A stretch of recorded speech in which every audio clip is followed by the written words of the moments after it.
Hallo liebe Häkelfreunde, ihr musstet diesmal ein bisschen länger auf das neue Video warten, weil ich wegen einer unverhofften Operation eine Zeit lang im Krankenhaus war. Deshalb war ich diesmal besonders froh, dass ich die Aufgabe, ein tolles Intro zu drehen, an meinen Sohn Kevin und seine Lebensgefährtin Jasmin übergeben durfte. Und was soll ich sagen, sie haben die Präsentation dieser jugendlichen, lässig weiten und absolut trendigen Ponchojacke grandios umgesetzt. Ich bin begeistert und sehr dankbar. Ich befinde mich bereits auf dem Weg der Besserung und ihr dürft euch auf viele neue Videos im Jahr 2022 freuen.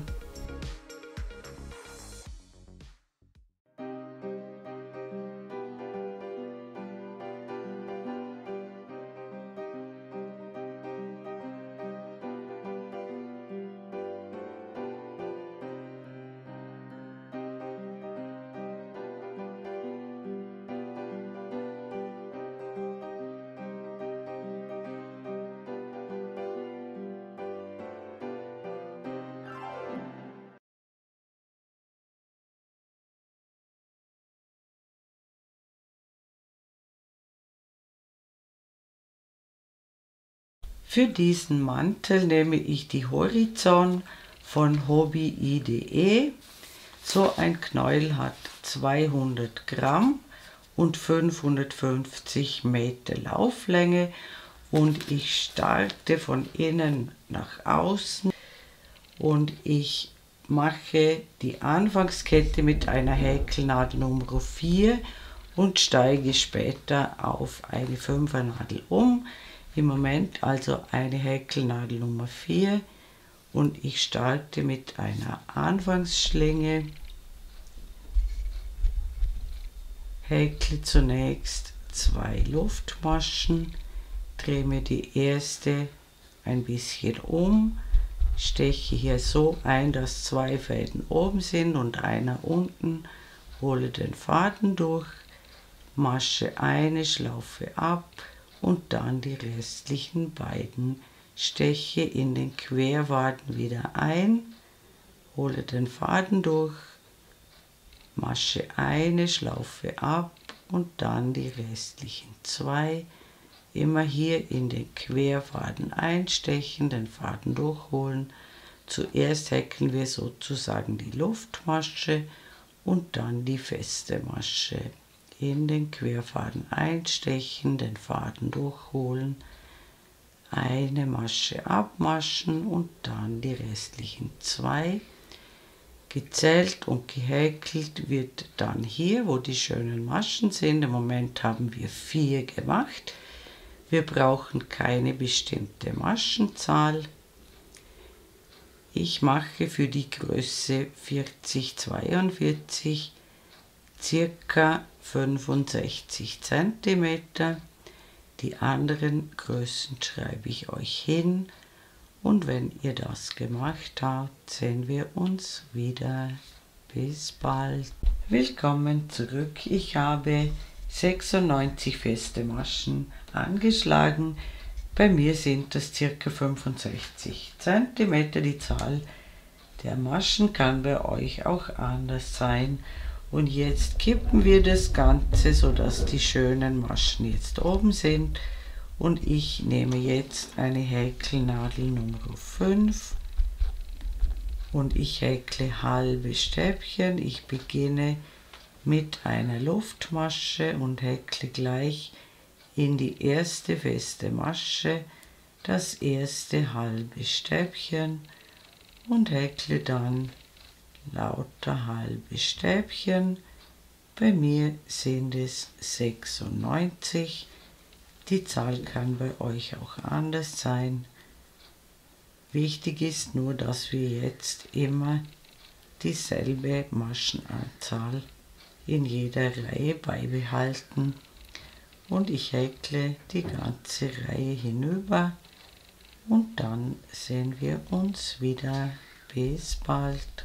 Willkommen zurück, ich bin am Ende der Reihe angekommen und wende die Arbeit.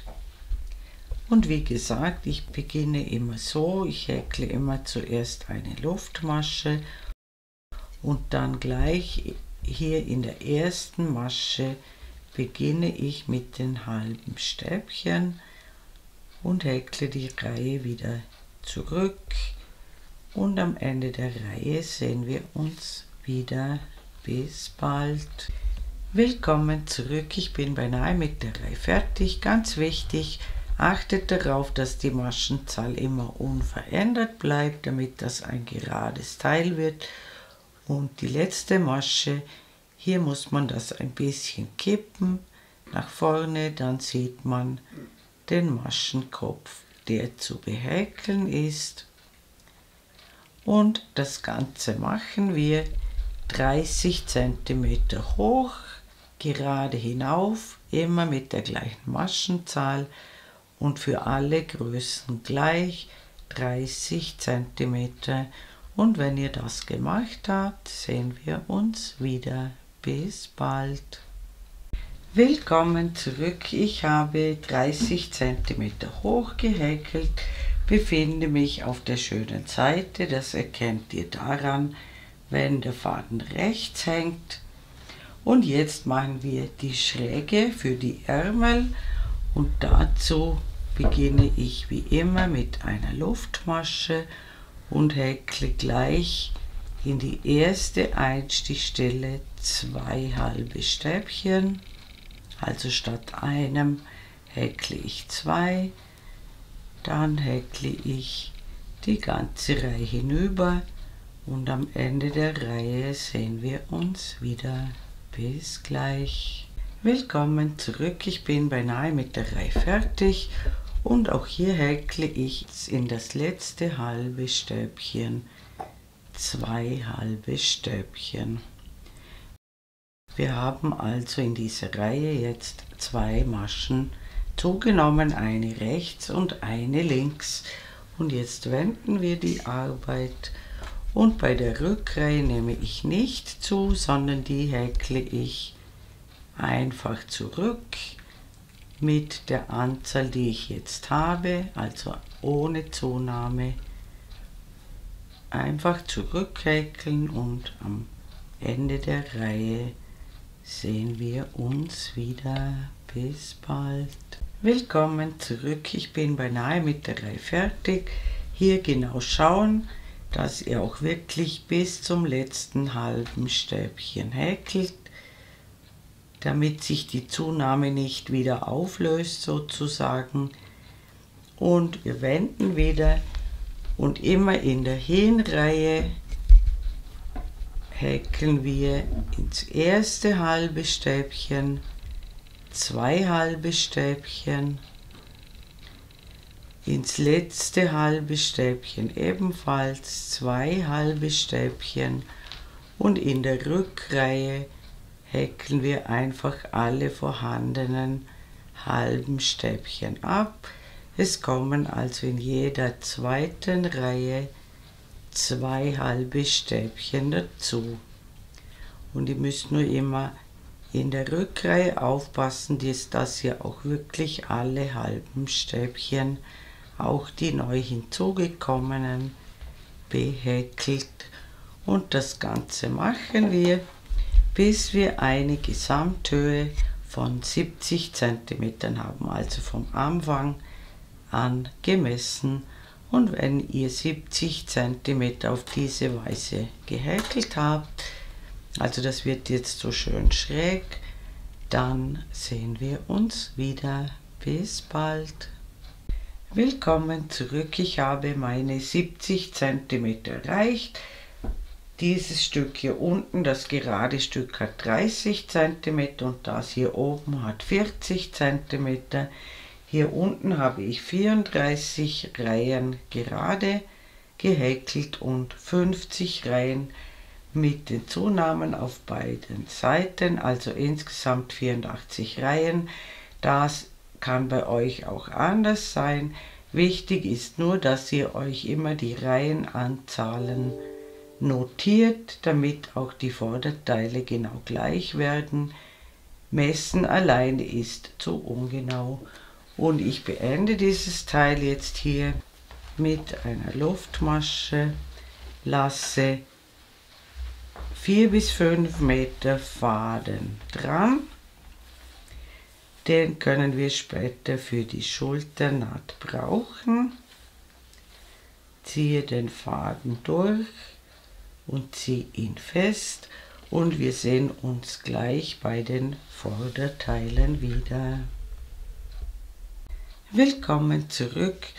Für die Vorderteile beginne ich wieder mit einer Häkelnadel Nummer 4 für die Anschlagsreihe. Starte genau gleich wie beim Rückenteil mit 2 Luftmaschen und häkle wieder im elastischen Anschlag, so wie wir es beim Rückenteil auch gemacht haben. Und zwar häkle ich die halbe Maschenanzahl.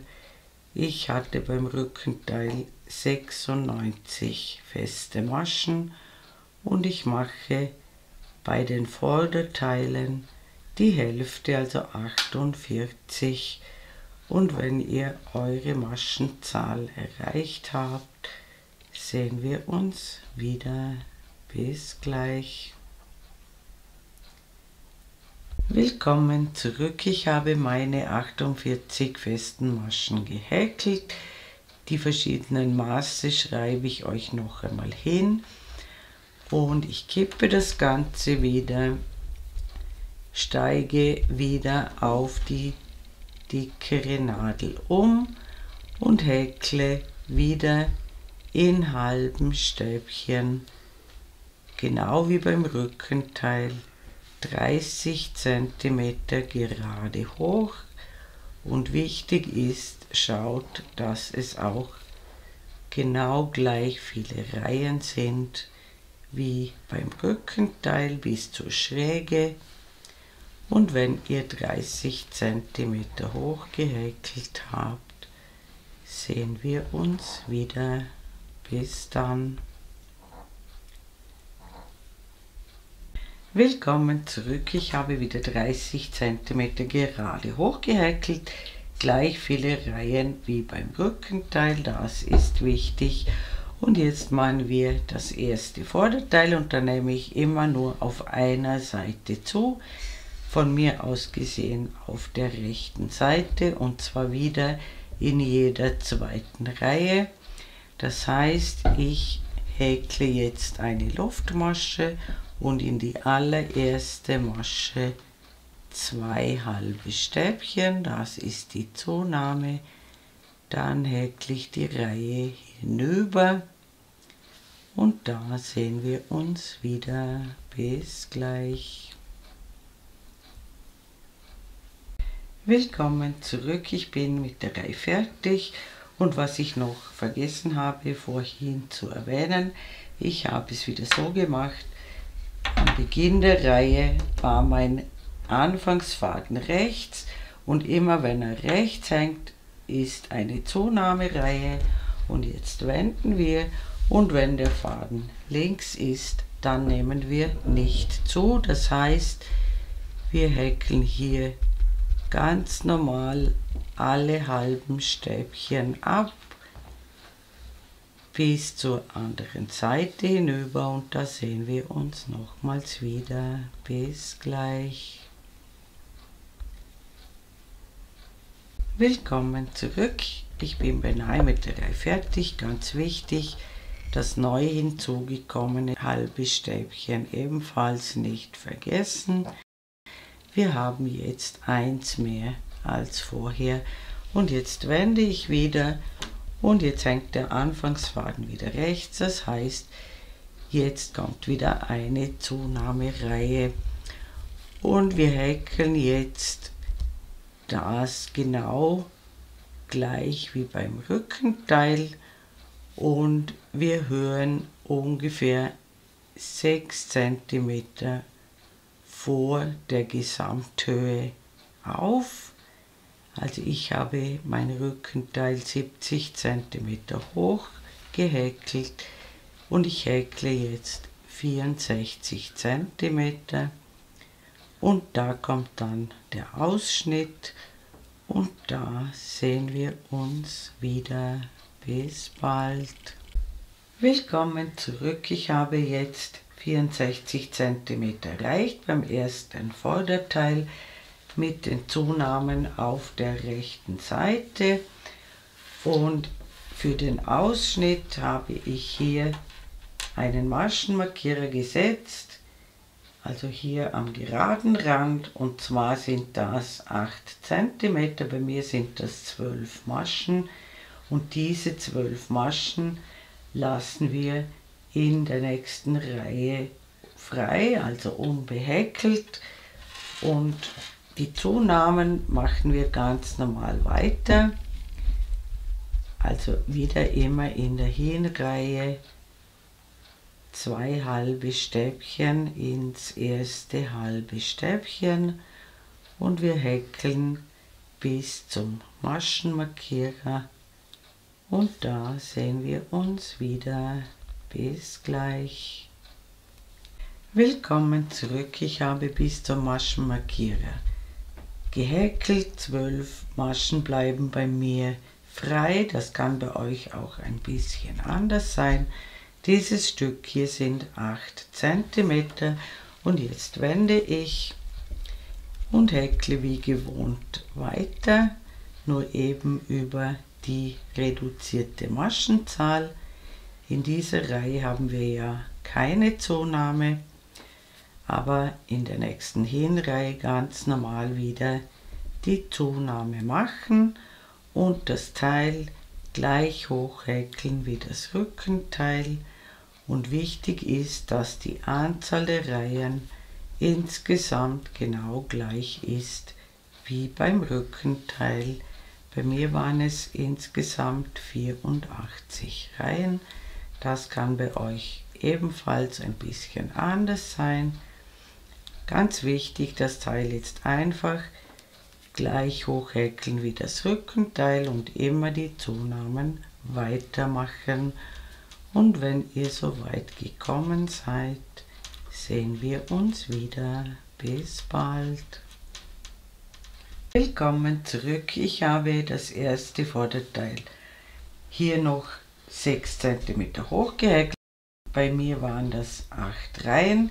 Die Gesamtanzahl an Reihen ist genau gleich wie beim Rückenteil und ich habe auch hier 4 bis 5 Meter Faden dran gelassen. Und jetzt machen wir als nächstes das zweite Vorderteil, und zwar diese ersten 30 cm, ganz genau gleich wie dieses hier. Gleich viele Maschen, gleich viele Reihen, also nur diese ersten 30 cm, und denkt auch beim zweiten Vorderteil daran, die Anschlagsreihe mit der dünneren Nadel zu machen und dann auf die dickere Nadel umzusteigen. Und wenn ihr dieses Stück gemacht habt, sehen wir uns wieder. Bis dann. Willkommen zurück. Ich habe das zweite Vorderteil so weit vorbereitet, also diese ersten 30 cm. Bei mir waren das 34 Reihen, bei euch kann das anders sein. Wichtig ist, dass es bei allen Teilen die gleiche Anzahl an Reihen ist. Und jetzt müssen wir auf dieser Seite zunehmen. Und auch hier ist es so, immer wenn der Anfangsfaden rechts hängt, das ist eine Zunahmereihe, also immer in der Hinreihe. Und diese Kante hier wird jetzt gerade und wir nehmen also jetzt immer am Ende der Reihe zu, immer in der Hinreihe, und am Ende der Reihe sehen wir uns nochmals wieder. Bis gleich. Willkommen zurück. Ich bin beinahe mit der Reihe fertig und wie gesagt, wir verdoppeln jetzt immer das letzte halbe Stäbchen ganz am Rand, so dass wir auf der linken Seite jetzt die Schräge bekommen und immer in der Rückreihe nehmen wir nicht zu und wir häkeln das Teil wieder hoch bis zum Ausschnitt, so wie das andere auch, und achtet auch hier wieder darauf, dass es genau gleich viele Reihen bis zum Ausschnitt sind. Und wenn ihr beim Ausschnitt angekommen seid, sehen wir uns wieder. Bis dann. Willkommen zurück. Ich habe das zweite Vorderteil ebenfalls bis zum Ausschnitt hochgehäkelt und hier mache ich es so. Ich häkle jetzt noch eine Luftmasche, schneide den Faden ab, ziehe ihn heraus und ziehe ihn fest. Und jetzt zähle ich dieselbe Anzahl an halben Stäbchen hinüber wie beim anderen Vorderteil. Bei mir waren das 12. 1, 2, 3, 4, 5, 6, 7, 8, 9, 10, 11, 12. 12 bleiben also frei und in die 13. steche ich ein. Bei euch kann die Zahl vielleicht etwas anders sein. Es muss dieselbe Zahl sein wie beim anderen Vorderteil. Hier hole ich den Faden durch, verknote ihn und beginne hier wieder mit einer Luftmasche zunächst und dann mit einem halben Stäbchen und häkle jetzt die restlichen 6 cm noch hoch und schaut, dass es insgesamt immer dieselbe Anzahl Reihen ist bei allen Teilen. Bei mir fehlen zum Beispiel jetzt noch 8 Reihen und die Zunahmen am Rand ganz wie gewohnt weitermachen. Und wenn ihr dieses Vorderteil beendet habt, sehen wir uns wieder.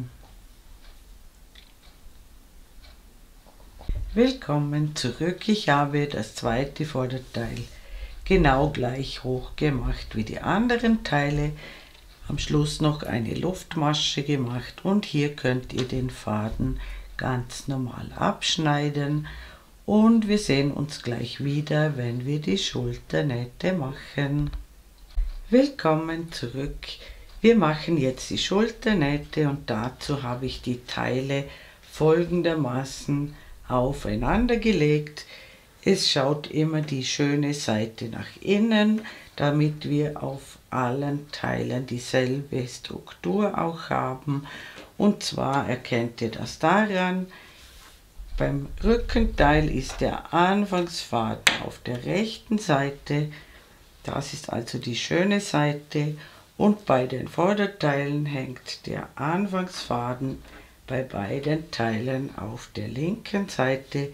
So schaut die schöne Seite nach innen und wir schließen jetzt die Schulternähte. Ich habe das schon ein bisschen mit Klammern fixiert und zwar können wir den Faden verwenden, den wir dran gelassen haben und wir beginnen immer von außen nach innen, stechen ganz am Rand in die Masche ein, durch beide Teile durch, holen den Faden durch, häkeln zunächst eine Luftmasche, dann stechen wir noch einmal durch die beiden Maschen durch, holen den Faden durch und häkeln eine feste Masche und jetzt häkeln wir Masche für Masche die beiden Teile zusammen und schaut, dass ihr immer vorne und hinten dieselbe Masche erwischt und häkelt die festen Maschen nicht zu klein.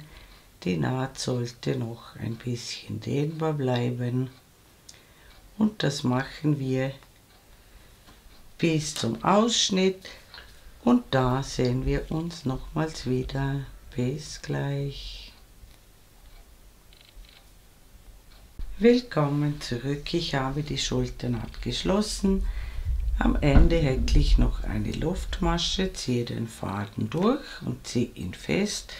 Und für die zweite Schulternaht dreht ihr euch das Ganze herum und beginnt wieder von außen nach innen die Schulternaht zu schließen, und wenn ihr das gemacht habt, sehen wir uns wieder. Bis bald. Willkommen zurück. Ich habe beide Schulternähte geschlossen. Diese Fäden hier bei den Nähten, die könnt ihr schon einmal vernähen. Diese würde ich noch sein lassen. Und dann werde ich im nächsten Schritt eine Seite komplettieren und vorbereiten, und die zweite Seite machen wir dann gemeinsam, und da sehen wir uns wieder. Willkommen zurück. Ich habe eine Seite einmal vorbereitet, um zu schauen, wie wir es am besten machen können. Das Ganze sieht jetzt auf der schönen Seite so aus. Hier ist die Seitennaht und hier ist das Ärmelbündchen sozusagen, und ich zeige euch jetzt gleich auf der anderen Seite, wie ich das gemacht habe.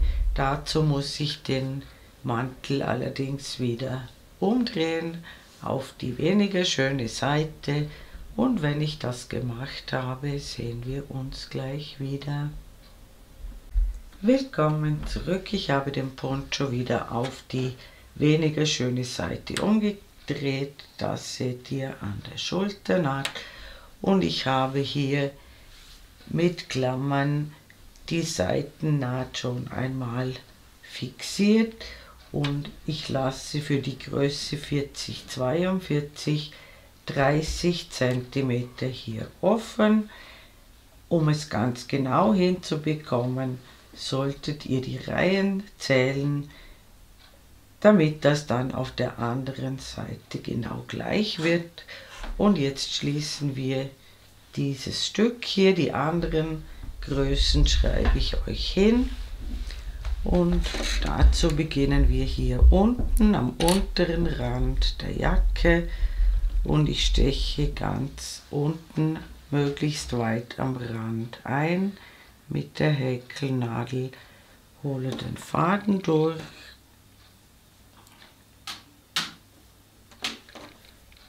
verknote den Faden,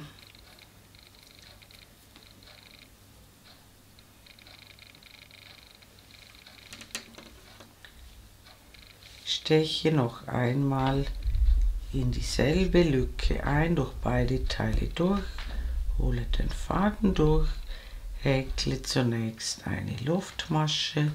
Die beiden Fäden könnt ihr gleich mit einhäkeln, und steche noch einmal in dieselbe Einstichstelle ein, hole den Faden durch und häkle eine feste Masche, und häkle jetzt die beiden Teile mit festen Maschen zusammen, und zwar so, dass jede feste Masche ungefähr gleich viel Platz hat. Macht nicht zu viele, sonst wälzt sich die Naht, aber auch nicht zu wenige, sonst zieht sich die Naht zusammen. Es sollte eine möglichst flache Naht werden, und macht die festen Maschen nicht ganz klitzeklein. Also am besten den Faden immer ein bisschen heraufziehen und dann abmaschen, damit die Naht noch eine gewisse Dehnbarkeit behält. Und wie gesagt, das machen wir bis zur Klammer, und für die Größe 40-42 lasse ich 30 cm offen, und die anderen Größen schreibe ich euch hin. Und wenn ihr das gemacht habt, sehen wir uns wieder. Bis bald. Willkommen zurück. Ich habe die Seitennaht geschlossen, den Mantel wieder auf die schöne Seite umgedreht, und den Ärmelbund, den häkle ich in Runden hier dran jetzt, und bei mir zur Orientierung sind das 32 Reihen, und ich habe auf der anderen Seite ja den Ärmel schon gemacht, und da habe ich auf beiden Seiten 42 halbe Stäbchen aufgenommen. Das sind aber nur Richtwerte. Wichtig ist, dass ihr auf beiden Seiten gleich viele Maschen habt und dass ihr euch diese Zahl für den zweiten Ärmel vormerkt, damit der zweite Ärmel gleich wird wie der erste. Und ich steche hier in der Achselhöhle sozusagen ganz in der Nähe der Naht ein, hole den Faden durch, mache einen Knoten hinein,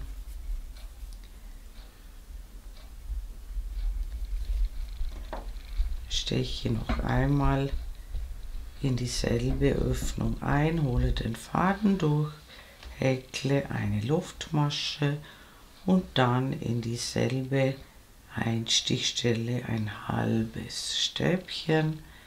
Auch hier könnt ihr den Faden mit einhäkeln. Und jetzt machen wir es grundsätzlich wie bei der Naht. Schaut, dass jedes halbe Stäbchen ungefähr gleich viel Platz hat. Nicht zu eng aufeinander, aber auch nicht zu viele. Und zählt die Maschen mit und schaut, dass ihr vorne und hinten jeweils gleich viele habt. Wie gesagt, bei mir sind es 42, aber das ist nur ein Richtwert. Und wenn wir wieder hier angekommen sind, sehen wir uns wieder. Bis dann. Willkommen zurück, ich bin wieder unter dem Arm angekommen. Wie gesagt, ich habe jetzt über den gesamten Ärmel drüber 84 Maschen. Das ist aber nur ein Richtwert. Ihr habt eure Zahl und merkt euch die für den zweiten Ärmel. Und jetzt mache ich das so, damit das Ärmelbündchen immer ein bisschen schmäler wird, schließe ich nicht in den ersten Maschenkopf, den lasse ich aus und schließe in den zweiten Maschenkopf mit einer Kettmasche zur Runde, beginne wieder mit einer Luftmasche und gleich in derselben allerersten Einstichstelle wieder mit halben Stäbchen.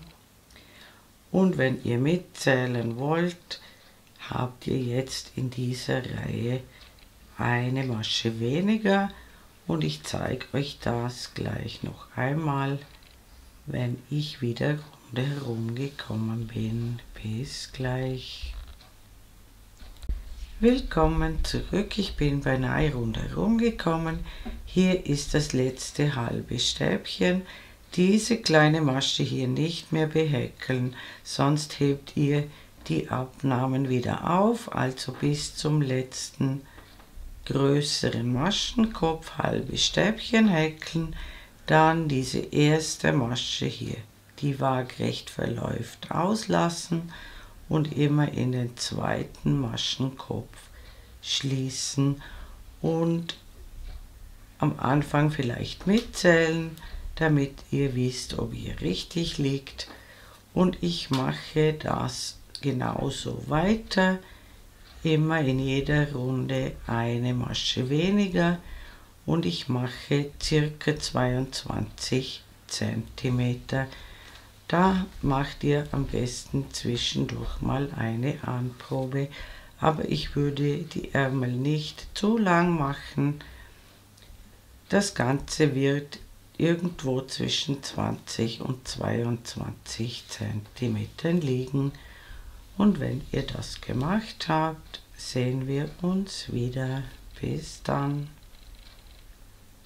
Willkommen zurück. Mein Ärmel hat die gewünschte Länge erreicht. Ich schließe auch die letzte Runde hier in die übernächste Masche. Häkle noch eine Luftmasche, schneide den Faden ab, ziehe ihn heraus und ziehe ihn fest. Ich habe jetzt ungefähr noch eine Breite von 19 cm, also rundherum 38. Das ist aber nicht so tragisch. Hier kommt es nicht auf ein paar Zentimeter mehr oder weniger an. Und jetzt könnt ihr schon den zweiten Ärmel fertig machen und diese Fäden vernähen und dann sehen wir uns beim Kragen wieder. Bis dann. Willkommen zurück. Für den Kragen steche ich hier auf der linken Seite ganz am Rand in die erste Masche ein, hole den Faden durch, mache einen Knoten hinein,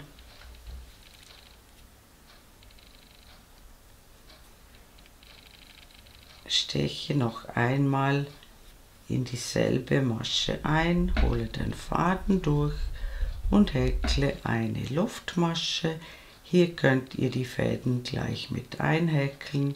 Ich hole einen Umschlag, steche noch einmal in die erste Masche ein, hole den Faden durch, häkle ein halbes Stäbchen und häkle halbe Stäbchen, bis wir zur Ecke kommen und da sehen wir uns wieder. Bis gleich. Willkommen zurück. Ich bin beinahe in der Ecke angekommen. Und zwar habe ich eine Masche vor der Ecke aufgehört und hier mache ich es so, ich hole einen Umschlag, steche in diese Masche direkt vor der Ecke ein, hole den Faden durch, hole jetzt keinen Umschlag, steche direkt in die Ecke ein, hole wieder keinen Umschlag und dann direkt nach der Ecke hole den Faden durch. Wir haben 1, 2, 3, 4, 5 Schlaufen auf der Nadel und die masche ich gemeinsam ab. Und jetzt häkeln wir hier hinauf, dann herüber. Auf dieser Seite schauen, dass ihr gleich viele Maschen habt wie auf dieser Seite und an dieser Ecke sehen wir uns wieder. Bis bald. Willkommen zurück, ich bin wieder vorne bei der Ecke angekommen. Bei den rückwärtigen Ecken habe ich keine Abnahmen gemacht, einfach drüber gehäkelt und damit kein Loch entsteht, auch eventuell in die Naht hinein noch ein halbes Stäbchen häkeln, dann kurz vor der Ecke wieder aufhören, einen Umschlag holen, vor der Ecke einstechen, den Faden durchholen, dann direkt in die Ecke den Faden durchholen und eine Masche nach der Ecke den Faden durchholen. Wir haben 5 Schlaufen auf der Nadel und die maschen wir gemeinsam ab und jetzt häkeln wir bis hierher und da sehen wir uns wieder. Bis gleich. Willkommen zurück, ich bin ganz am Rand angekommen und jetzt wenden wir und häkeln alle halben Stäbchen wieder zurück, ohne Abnahmen, also einfach alle abhäkeln, so wie wir es vorhin überall auch gemacht haben. Und wenn ihr diese Reihe gemacht habt, sehen wir uns wieder. Bis dann. Willkommen zurück. Ich habe wieder zurückgehäkelt in halben Stäbchen und jetzt häkeln wir den Kragen 20 cm hoch und zwar immer mit derselben Maschenanzahl. Also immer schön schauen, dass ihr immer dieselbe Maschenanzahl beibehaltet und einfach 20 cm in Reihen hochhäkeln und wenn ihr das gemacht habt, sehen wir uns wieder. Bis dann. Willkommen zurück. Ich habe den Kragen 20 cm hoch gehäkelt, habe eine gerade Reihenanzahl gemacht. Bei mir sind es 22 Reihen. Nur zu eurer Orientierung und ich habe am Ende noch eine Luftmasche gehäkelt, den Faden durchgezogen und festgezogen und ich habe hier ungefähr 1 Meter Faden dran gelassen, Den können wir später noch brauchen. Und wir sehen uns gleich bei den vorderen Kanten wieder. Willkommen zurück, wir bearbeiten jetzt die vorderen Kanten und dazu habe ich folgende Vorbereitungen getroffen. Ich habe mir 8 Maschenmarkierer genommen und habe den ersten hier oben gesetzt und zwar genau in der Hälfte des Kragens. Das ist der erste, das ist ganz wichtig. Dann habe ich von diesem Maschenmarkierer bis hinunter zum Ende der Jacke gemessen. Das sind bei mir 82 cm. Dann habe ich den nächsten Maschenmarkierer genau in der Hälfte von diesen 82 cm gesetzt, also bei 41. Und dann noch einmal jeweils in der Hälfte, also alle 20,5 cm bei mir, bei euch kann das auch etwas anders sein, einen Maschenmarkierer gesetzt und das gleiche auch auf der anderen Seite direkt gegenüber, damit wir gleich die Einteilung auf beiden Seiten haben. Und das habe ich drum gemacht, weil es sehr schwierig ist, über diese gesamte Länge hier auf beiden Seiten dieselbe Maschenanzahl hinzubekommen. Es ist einfacher, wenn wir uns das in kleinere Abschnitte aufteilen. Und ich zeige euch gleich, wie wir die Kanten behäkeln. Willkommen zurück. Ich habe die Jacke so liegen gelassen wie vorhin. Der Kragen ist bei mir jetzt links. Der untere Teil der Jacke ist rechts. Das heißt, wir bearbeiten das im Tragen rechte Vorderteil, nämlich das, wo die Knopflöcher hineinkommen. Und dazu beginne ich am unteren Rand der Jacke, schlinge hier ganz am Rand neu an, hole den Faden durch und mache einen Knoten hinein.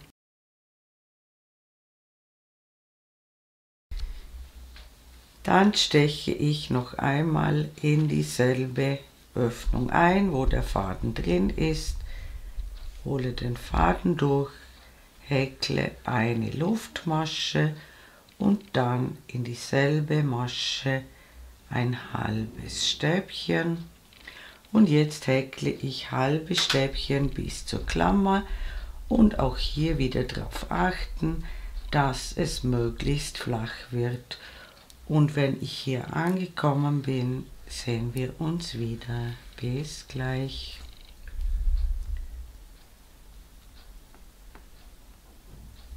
Willkommen zurück. Ich bin beim ersten Maschenmarkierer angekommen. Ich habe über dieses Stück hier 32 halbe Stäbchen gemacht. Die Zahl kann bei euch auch anders sein. Wichtig ist, dass es schön flach ist, also nicht zu viele machen, sonst wellt es sich und wenn ihr zu wenige macht, zieht es sich zusammen.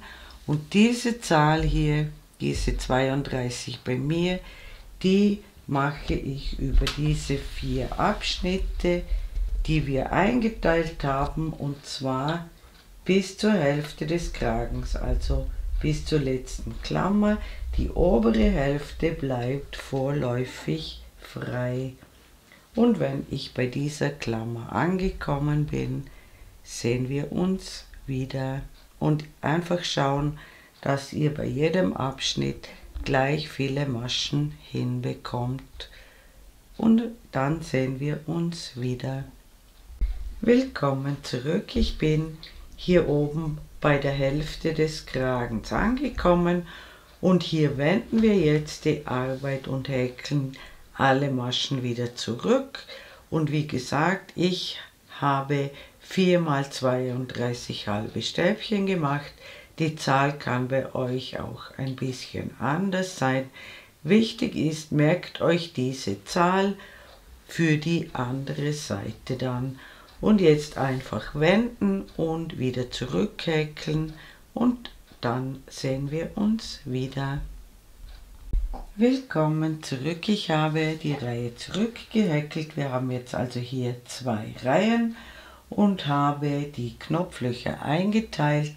Und zwar habe ich das so gemacht, hier oben innerhalb des Kragens, hier beginnt der Kragen, habe ich 2 Klammern gesetzt und dann ungefähr im Abstand von 10 cm weitere Klammern gesetzt. Und zwar habe ich es immer so gemacht, meine Klammer verdeckt immer 2 halbe Stäbchen und 13 halbe Stäbchen habe ich hier dazwischen immer. Bei euch könnte das auch ein bisschen anders sein und merkt euch diese Zahl, die hier dazwischen liegt, und ich häkle jetzt mal bis zur ersten Klammer. Und da sehen wir uns gleich wieder. Willkommen zurück. Ich habe bis zur ersten Klammer gehäkelt. Wie gesagt, diese Klammer verdeckt 2 halbe Stäbchen.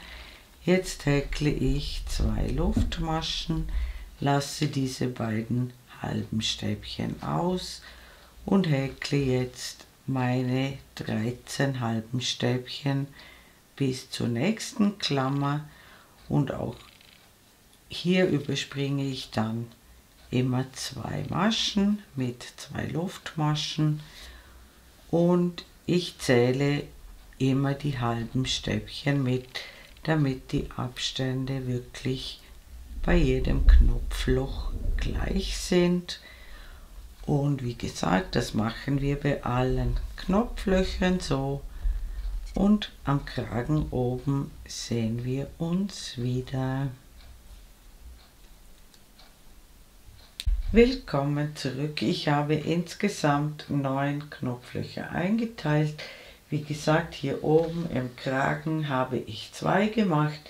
Hier ist der Abstand nur etwa 4 cm und am Schluss habe ich noch 3 halbe Stäbchen übrig gelassen, damit wir noch ein kleines Rändlein haben. Und jetzt wende ich die Arbeit und dann sehen wir uns gleich bei der Rückreihe wieder. Willkommen zurück. Ich habe gewendet, beginne wieder mit einer Luftmasche und häkle wieder 3 halbe Stäbchen. Das erste, das zweite, das dritte hängt schon ein bisschen in das Knopfloch hinein. Aber das müssen wir auch behäkeln, denn sonst stimmt zum ersten die Maschenzahl nicht mehr in der nächsten Reihe. Also 3 bis zum ersten Knopfloch bei mir, dann 2 ins Knopfloch und dann wieder bis zum nächsten Knopfloch häkeln. Und immer das erste, ich bin gleich dort, das erste, das ins Knopfloch hinein hängt, ebenfalls noch mit einem halben Stäbchen behäkeln und dann 2 ins Knopfloch hinein, und das machen wir bis zur unteren Kante. Und da sehen wir uns wieder.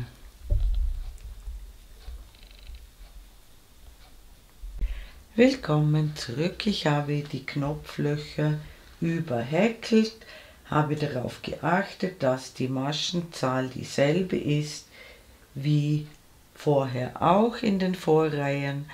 Jetzt häkle ich noch 2 Reihen halbe Stäbchen ganz normal drüber, also einmal hin und einmal zurück, und dann sehen wir uns auf der anderen Seite wieder. Willkommen zurück. Das im Tragen rechte Vorderteil ist jetzt fertig. Ich habe hier insgesamt 6 Reihen halbe Stäbchen gemacht und die zweite Hälfte funktioniert genau gleich, mit dem Unterschied, wir brauchen natürlich keine Knopflöcher. Und wir fangen hier oben am Kragen an und häkeln hinunter. Die Einteilung haben wir ja schon gemacht. Bei mir waren es pro Abschnitt 32 halbe Stäbchen. Ihr wisst eure Zahl und wir machen jetzt das gleiche Bündchen hier dran mit gleich vielen Maschen und gleich vielen Reihen ohne Knopflöcher, von oben nach unten gehäkelt, und wenn ihr das gemacht habt, sehen wir uns wieder. Willkommen zurück, ich habe beide Blenden dran gehäkelt und im nächsten Schritt machen wir das so, und zwar klappt ihr das auseinander und wir klappen jetzt den Kragen genau in der Hälfte. Wir haben ja hier die Blende nur über die Hälfte gemacht. Den klappen wir herunter. Ihr könnt ihn zuerst ein bisschen auseinanderziehen und dann fixieren mit Sicherheitsnadeln.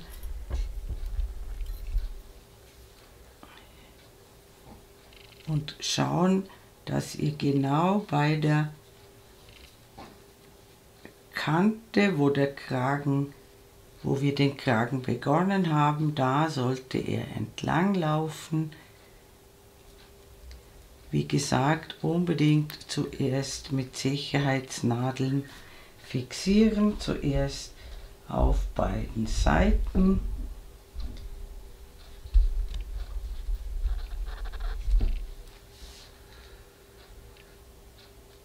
Genau in der Hälfte. Und dann hier an den Kanten entlang, wo wir den Kragen dran gehäkelt haben, schön fixieren mit Sicherheitsnadeln überall. Und wenn ihr das gemacht habt, sehen wir uns wieder. Willkommen zurück. Ich habe den Kragen mit Sicherheitsnadeln genau an der Ausschnittkante entlang fixiert. Ihr könnt auch hier oben schauen. Hier ist eine Reihe, eine durchgängige Reihe, sodass ihr seht, ob ihr richtig seid. Und jetzt nähen wir den Kragen hin. Hier habe ich ja ein längeres Stück Faden dran gelassen, damit kann ich diese Seite schon einmal fixieren. Und zwar locker nähen und mit so Überwindungsstichen locker dran nähen. Auf keinen Fall den Faden fest zuziehen. Das braucht es nicht.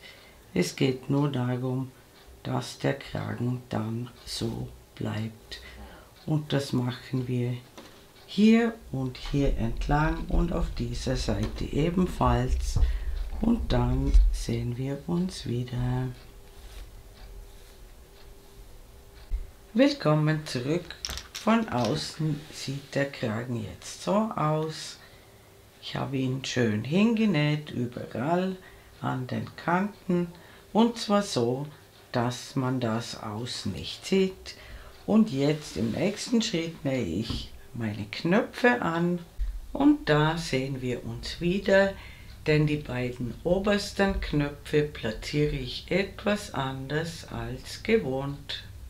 Willkommen zurück. Ich habe alle Knöpfe angenäht, ganz normal auf der Leiste, die unteren so wie gewohnt, und die oberen beiden habe ich etwas nach rechts versetzt in den Kragen hinein, damit sich der Kragen schön an den Hals anlegt. Das sieht dann so aus. Ihr probiert das am besten vor dem Spiegel aus, wo ihr diese obersten beiden Knöpfe braucht. Und wenn ihr das gemacht habt, sehen wir uns bei den Taschen wieder. Bis gleich. Für die Tasche häkle ich zunächst eine Anfangsschlinge, dann 5 Luftmaschen und ich schließe diese 5 Luftmaschen mit einer Kettmasche zum Ring. Häkle 3 Luftmaschen, die zählen als erstes Stäbchen, und häkle in den Ring hinein weitere 2 Stäbchen, also eine Dreiergruppe aus 3 Stäbchen. Den Faden häkle ich mit ein, damit wir den Ring später zusammenziehen können. Jetzt häkle ich 2 Luftmaschen, dann noch einmal eine Dreiergruppe, also 3 Stäbchen, noch einmal 2 Luftmaschen, wieder 3 Stäbchen,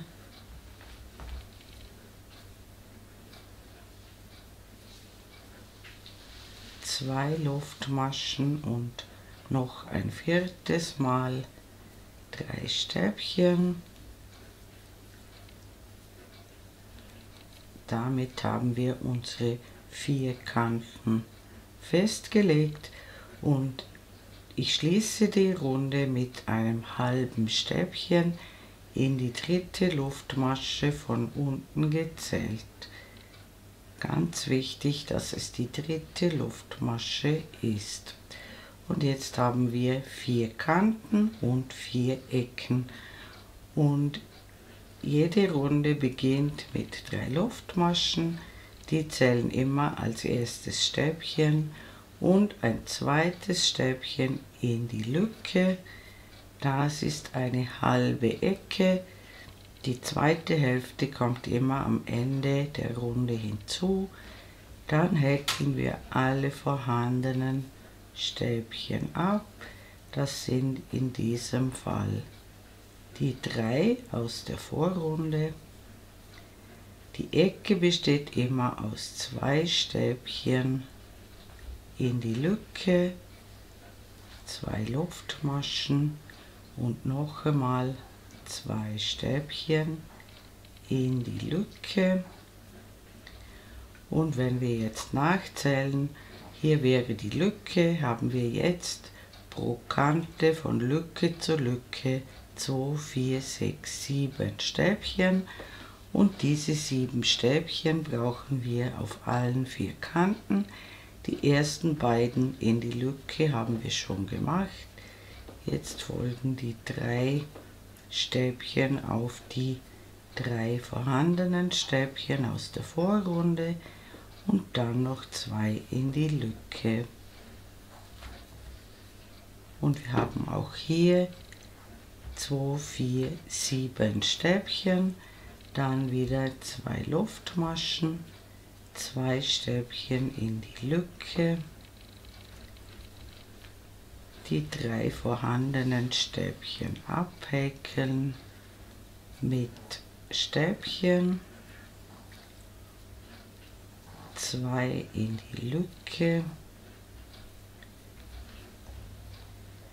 2 Luftmaschen und wir haben auch hier 7 Stäbchen, dann wieder 2 in die Lücke, die 3 vorhandenen mit Stäbchen behäkeln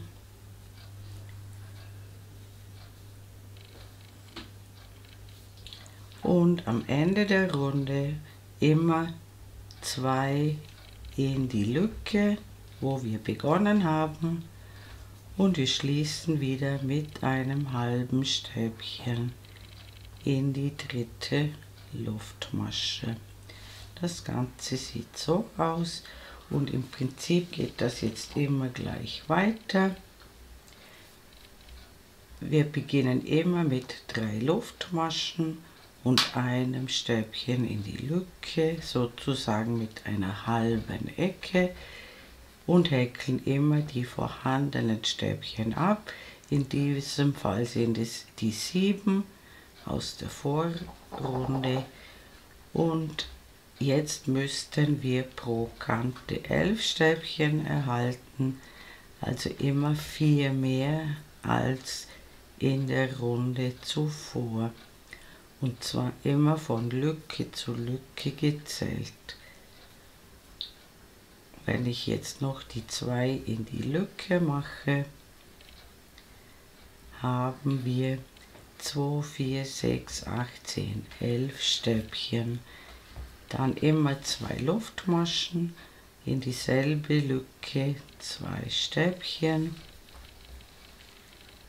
alle vorhandenen Stäbchen abhäkeln und wir müssen auf jeder Kante 11 Stäbchen erhalten, immer von Lücke zu Lücke gezählt, also inklusive der Eckstäbchen.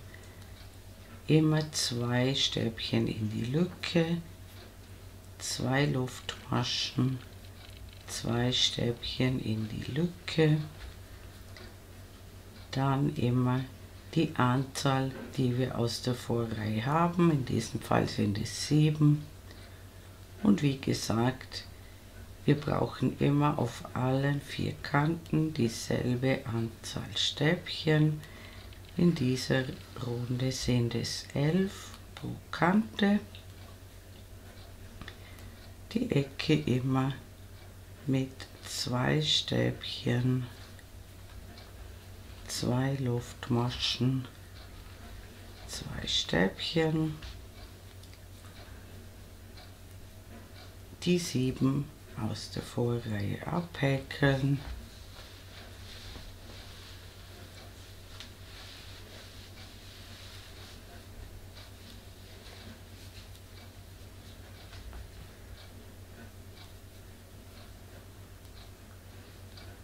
Und das Ende der Runde besteht immer aus 2 Stäbchen in die letzte Lücke und wir schließen mit einem halben Stäbchen in die dritte Luftmasche und diese Runde, die wir soeben gemacht haben, wird jetzt stets wiederholt. In jeder Runde kommen 4 Stäbchen pro Kante hinzu und ich mache die Tasche ca. 22 bis 23 cm groß. Und wenn ihr soweit gekommen seid, sehen wir uns wieder. Bis dann. Willkommen zurück. Mein Quadrat ist ca. 22 cm groß. Ich habe 8 Stäbchenreihen insgesamt gehäkelt und habe jetzt 31 Stäbchen pro Kante. Und jetzt mache ich zum Abschluss eine Reihe feste Maschen. Dazu beginne ich mit einer Luftmasche und einer festen Masche in die Lücke und dann häkle ich auf jedes Stäbchen der Vorrunde eine feste Masche drauf und an der Ecke sehen wir uns wieder. Willkommen zurück, ich bin an der Ecke angekommen und in die Ecke häkle ich 2 feste Maschen in die Lücke hinein, dann wieder auf jedes vorhandene Stäbchen eine feste Masche, die anderen beiden Ecken ebenfalls mit 2 festen Maschen in die Lücke und wir sehen uns ganz am Ende der Runde wieder. Bis dann. Willkommen zurück, ich bin rundherum gekommen und die Reihe endet mit einer festen Masche in die Lücke, so dass wir auch hier in dieser Lücke 2 feste Maschen haben, so wie sonst auch überall. Dann schließe ich in den Kopf der ersten festen Masche mit einer Kettmasche zur Runde, häkle noch eine Luftmasche. Auch hier habe ich ein etwas längeres Stück Faden dran gelassen. Damit können wir zumindest ein Stück weit die Tasche aufnähen. Und ganz wichtig, jetzt diesen Faden hier vernähen, mit dem wir begonnen haben. Und zwar so, hier durch diese Stäbchen durchfahren mit der Nadel und den Ring ordentlich zusammenziehen.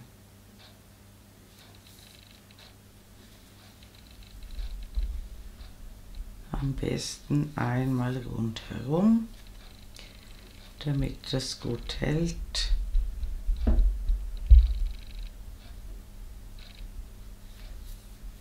Und dann mache ich zum Abschluss immer einen kleinen Knoten hinein und schneide den Faden ab. Und jetzt brauchen wir dieselbe Tasche noch ein zweites Mal. Dann werde ich vor dem Spiegel ausprobieren, wo ich die Taschen auf der Jacke platziere. Und dann sehen wir uns wieder. Willkommen zurück. Ich habe die Taschen folgendermaßen mit Sicherheitsnadeln fixiert. Ich habe hier unten 5 cm freigelassen und hier 4 cm. Aber am besten probiert ihr das vor dem Spiegel aus, wo sie euch am besten gefallen. Und dann, ganz wichtig, die Jacke im offenen Zustand benähen, sonst besteht die Gefahr, dass man durch beide Teile durchsticht aus Versehen. Und jetzt würde ich hier zunächst, hier schaut ihr, dass das eine Reihe hier ist, zunächst die Ecke ordentlich fixieren.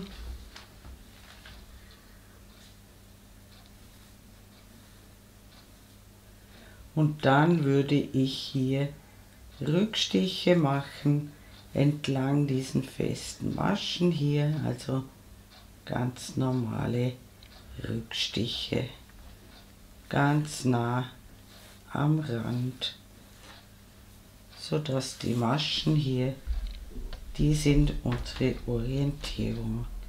An diesen Maschen entlang die Tasche festnähen und die andere ebenfalls. Dann, falls noch Fäden zu vernähen sind, diese vernähen und dann ist unsere Ponchojacke fertig.